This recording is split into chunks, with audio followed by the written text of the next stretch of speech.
Let's bring in our panel tonight of NewsNation political contributor Kurt Bardella, Democratic strategist, and also joined today by Audrey Fahlberg, who's the politics reporter at the National Review. Very, very interesting reporting lately, which we'll get to in a moment. But Kurt, your take on this whole politicizing DOJ that was a big part of the hearing today, whether it's Comey or something else. What'd you make of the way the Attorney General handled things?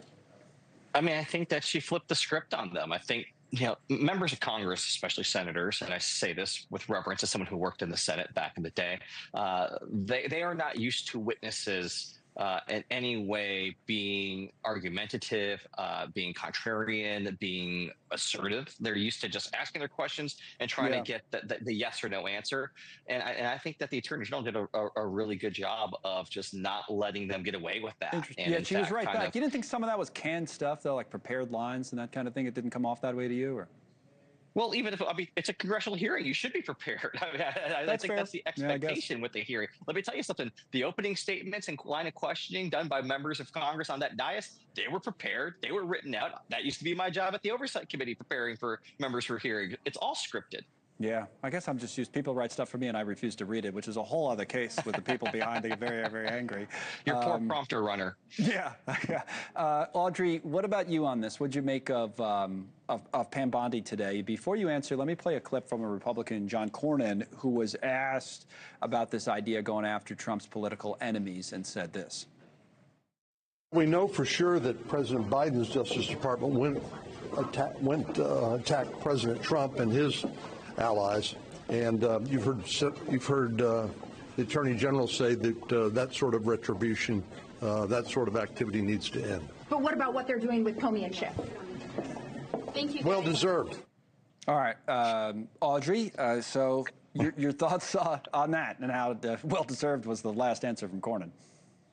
Well, what I'll say here is there's this perception among Trump administration officials and Republicans that it's pretty rich for Democrats to say, oh, under Democratic administrations, we have a completely independent, Justice Department. It's always a tricky tension here, right? Because, yes, obviously they have to follow the law and be fair. But, of course, it's part of the executive and you're under the president. So you have to kind of keep that in mind if you're in that position. But what I'll say is I'll agree. I mean, I think it's classic Trump style, which he did in that hearing. When people punch at you, you punch back even harder. And we saw this, another part of the Blumenthal response is she went as far as to attack him for lying about his military service. She did this with several other senators, including Sheldon Whitehouse and Adam Schiff. So classic Trump style there. Yeah, Durbin, too. She was all over Durbin on the National Guard issue in Chicago. I did want to give time.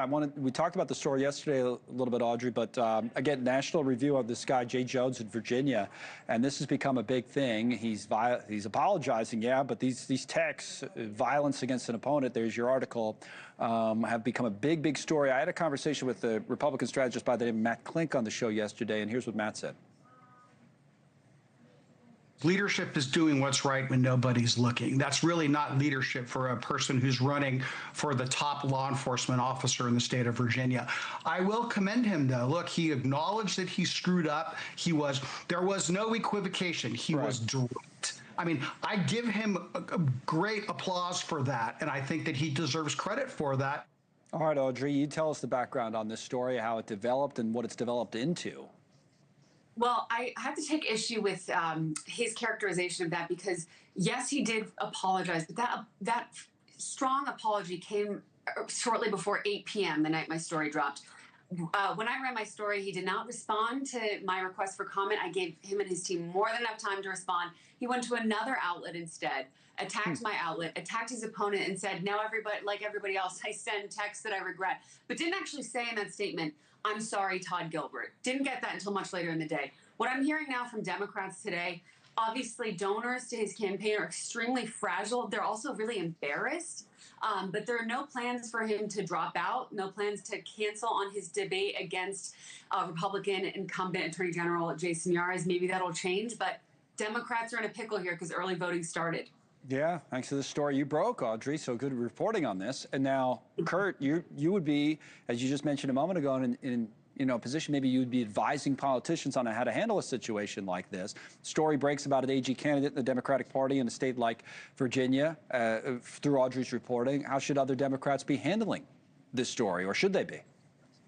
Well, you can't hide from it. You can't ignore it. You can't hope that it blows by and no one asks you the question. You know, we've seen the Virginia senators get asked about that and put out forceful statements that what he said was wrong, and there's no place for that type of rhetoric in our political system. I think right now, honestly, if I were the Democrats, I'd dump them. I don't think this should be such a hard question to answer. This guy said and advocated for the murdering and shooting of children. That's disqualifying, in my opinion. I don't give a crap what side of the aisle you're on. That's Right. despicable. That is disqualifying. And the idea that you would be in law enforcement in any way, harboring those type of feelings and espousing those type of views, and even defending them when pushed back on in those exchanges, that's disqualifying. Like, you can't be a Democrat. You can't be talking about gun reform and school shootings and everything and have that out there. Leadership isn't just doing the right thing when no one's looking. Leadership is holding yourself to the same standard that you want to hold your adversaries and opponents to. So here's what's interesting about it, Audrey. When I first saw your story, a lot of the commentary on social media, I mentioned this yesterday, from conservatives was like, well, if this was the other direction, it'd be a huge, huge story, and they'd be very, very angry about it, Democrats. Now it's a Democrat, so I'm not hearing as much. Now, when I've spoken to Democrats directly about it, like when I asked Kurt about it, I've heard answers exactly like that. What about, a few days in here, what we're hearing from Democrats on this? Behind the scenes operatives and fundraisers, former legislators who are in touch with current legislators, everybody's really frustrated. But there's also this, clearly they don't want Jason Miyares to win. They think of him as a very, he's the current incumbent attorney general. Right. They see him as a very partisan figure.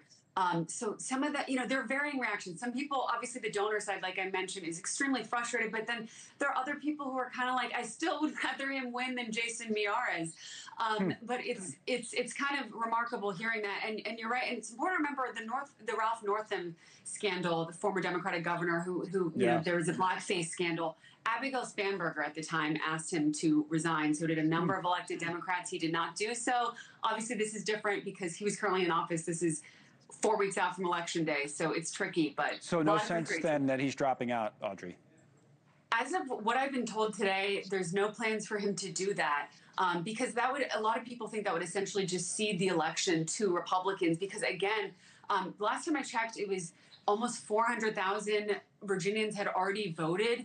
And so I don't know the exact Virginia legal language surrounding this. It would be really tricky to rally behind another candidate at this point. Funny business, this politics, right? Audrey, good reporting. Kurt, great analysis. As always, good to have both of you on.